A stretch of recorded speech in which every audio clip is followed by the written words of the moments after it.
नमस्कार, आप देखना शुरू कर चुके हैं महाखबर। आप पहली बार हमारे चैनल पर आए हैं तो हमें सब्सक्राइब करें, शेयर करें। 53 साल के सम्राट चौधरी की अपनी राजनीतिक विरासत बहुत समृद्ध है। वो शकुनी चौधरी के बेटे हैं, जो समता पार्टी के संस्थापकों में से एक रहे। शकुनी चौधरी का नाम कुशवाहा समाज के बड़े नेताओं में शुमार है और खुद भी विधायक और सांसद रहे हैं। जेडीयू में रहते हुए साल 2014 में शकुनी चौधरी का नरेंद्र मोदी को लेकर एक विवादित बयान सुर्खियों में आया था, जो उन्होंने भागलपुर में चुनाव प्रचार के दौरान दिया था। शकुनी चौधरी के बेटे सम्राट चौधरी का प्रवेश सक्रिय राजनीति में 1990 में हुआ। बिहार विधानसभा परिषद की वेबसाइट के मुताबिक 1995 में उन्हें एक राजनीतिक मामले में 89 दिन के लिए जेल जाना पड़ा था। 1999 में राबड़ी देवी सरकार में वो कृषि मंत्री बने, लेकिन उनकी कम उम्र को लेकर विवाद खड़ा हुआ और साल 2000 और 2010 में वो परबत्ता विधानसभा क्षेत्र से विधायक चुने गए। साल 2014 में वो नगर विकास विभाग के मंत्री रहे और साल 2018 में वो राजद छोड़कर बीजेपी में शामिल हुए और एनडीए सरकार में पंचायती राज मंत्री थे। अब बीजेपी ने उन्हें प्रदेश अध्यक्ष की कमान सौंपी है। क्या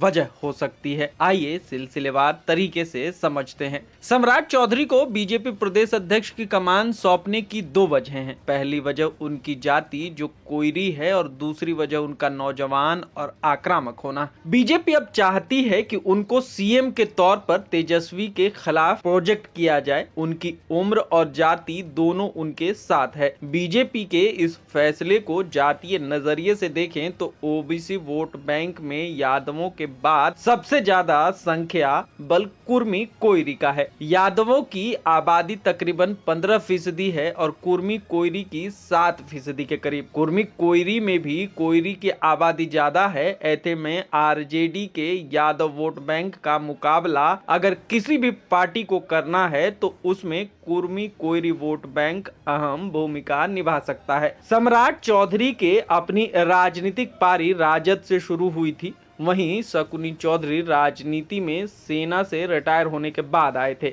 लेकिन सम्राट बहुत ही कम उम्र में राजनीति में सक्रिय रहने लगे थे। वो बहुत कम उम्र में विधायक और मंत्री भी बने, जिसकी बकायदा समता पार्टी के एमएलसी रहे पीके सिन्हा ने चुनाव आयोग को शिकायत की थी।